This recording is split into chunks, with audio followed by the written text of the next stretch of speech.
ओम श्री गुरुवे नमः। ओम शांति शांति शांति। प्रणाम भगवान।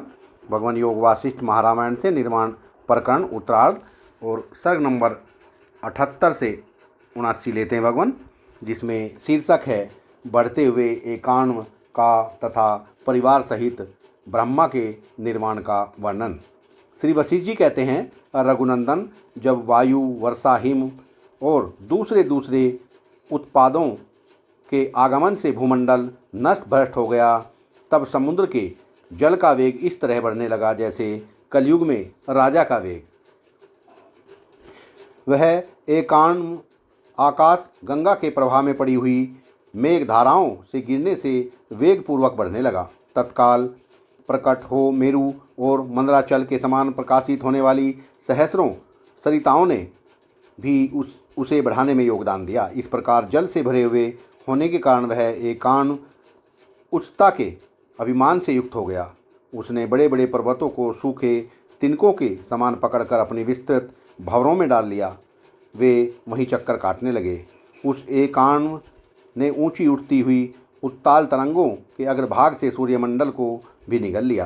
प्रचंड वायु के द्वारा उत्पन्न किए गए अपूर्व जल प्रवाह रूपी कुल पर्वतों से युक्त हुआ वह महान घूंगर और भयानक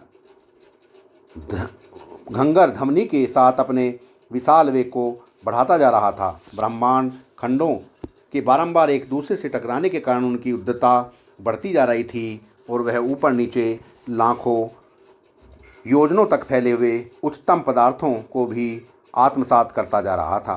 पंखयुक्त पर्वतों के समान उठी हुई असंख्य तरण समूह रूपी भुजाओं द्वारा वह महासागर पुष्कर और आवर्तक नामक कल्पांतकारी मेघों का मानो आलिंगन कर रहा था। त्रिलोकी को अपना ग्रास बनाकर पूर्णतः तृप्त हो घर घर स्वर में गीत सा गा रहा था और अग्र पर्वत रूपी कंडकों से अलंकित अपनी तृणमयी भुजाओं को उठाकर नृत्य सा करता जान पड़ता था। रघुनंदन, उस समय न तो आकाश था, न दिगंत था, न नीचे का लोक था, न ऊपर का लोक था, न कोई भूत वर्ग था और न कहीं सृष्टि ही थी। सर्वत्र केवल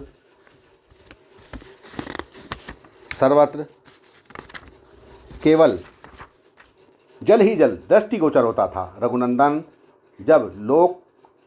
जब तप उल्लोक पर्यंत सारा जगत प्रलय के एकांव में निमग्न हो गया, तब सत्य लोक के निकट आकाश में स्थित होकर मैंने महान प्रकाश से युक्त ब्रह्मलोक पर उसी प्रकार दृष्टि डाली जैसे सूर्य प्रातःकाल संसार पर अपनी प्रभा बिखेरते हैं। दृष्टि डालते ही समाधि में अविचल भाव से स्थित हुए परमेष्ठी ब्रह्मा अपने मुख्य परिवार के साथ दिखाई दिए। वे ऐसे जान पड़ते थे मानो पत्थर की बनी हुई प्रतिमा हो। वहाँ देवताओं तथा शुद्ध अंतःकरण वाले मुनियों का समुदाय भी बैठा था।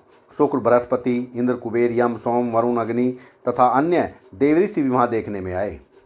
देव, गंधर्व, सिद्ध और साध्यों के नायक भी वहाँ उपस्थित थे। वे सब के सब पदासन लगाए इस तरह ध्यानमग्न होकर बैठे थे मानो चित्र में अंकित किए गए हों।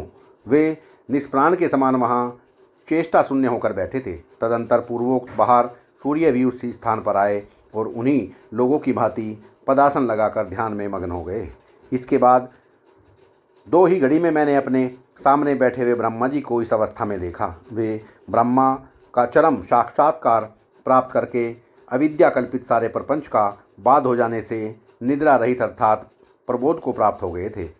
जैसे जगा हुआ पुरुष स्वप्न में देखे गए पदार्थ समूह को बाधित और केवल अपने को ही अवशिष्ट देखता है, वैसे ही वे आत्मविशिष्ट दिखाई दिए।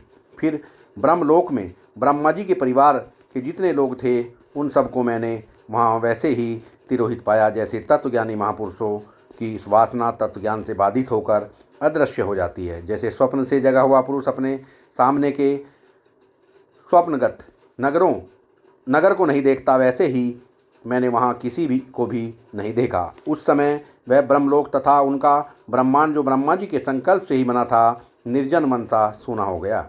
जैसे भूतल पर अकस्मात कोई भयंकर दुर्घटना होने से कोई नगर सर्वथा नष्ट हो गया हो। वही दशा उस ब्रह्मांड की हुई थी। तदंतर आकाश में स्थित हुए मैंने ध्यान लगाकर यह जाना कि सभी लोग ब्रह्मा जी के समान ही नाम रूप का परित्याग करके निर्वाण पद को प्राप्त हो गए। वासना का लय हो जाने से सब के सब अपने विशुद्ध ब्रह्म रूप में स्थित हो जाने के कारण अदृश्य हो गए थे। जैसे जगे हुए पुरुषों के स्वप्न लोक उनके स्वप्न रूप में ही लीन हो जाने से दृष्टिगोचर नहीं होते। जैसे स्वप्न में अपना शरीर आकाश में उड़ता दिखाई देता है, किंतु जागने पर वह वासना शांत हो जाने के कारण कुछ भी नहीं दिखता। इस प्रकार जागृत काल में भी वासना रहने पर ही शरीर दिखाई देता है। तत्व ज्ञान के द्वारा वासना का सर्वथा क्षय हो जाने पर कुछ भी नहीं दिखाई देता। वासना का क्षय होने से दृष्टा, दृश्य और दर्शन रूपी रोग शांत हो जाता है। वासना की सत्ता रहने पर यह सृष्टि नामक पिचासी प्रकट होती है। रघुनंदन, सृष्टि के प्रारंभ में ब्रह्मा को सृष्टि रचने की इच्छा उत्पन्न होती है। तदंतर पूर्व काल की जगत वासनाओं का जगत रूप में उद्भव होता है। इसलिए वासना की शांति को निर्वाण समझना चाहिए और वासना की सत्ता ही संसार रूपी भ्रम जानना चाहिए। चित्त की वृत्ति को जगाकर बहिर्मुख कर देने से बंधन होता है और उसे परमात्मा में लीन कर देने पर निर्वाण प्राप्त होता है। चित्त वृत्ति का जागरण ही संसार रूपी शिशु को प्रकट करने वाला गर्भाशय है। उससे उत्पन्न हुआ यह जगत असत होकर भी सत्य के समान भासित होता है। चित्त के संकल्प का जागृत होना ही बंधन बताया गया है और उसे सुलाकर आत्मा में लीन करके अपने चैतन्य स्वरूप का अनुभव करना ही मोक्ष कहा गया है।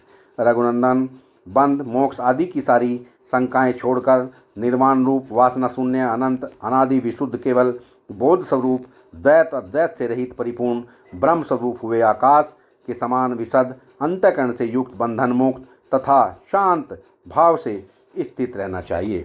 सत्संग को विराम देते हैं भगवान। प्रणाम भगवान।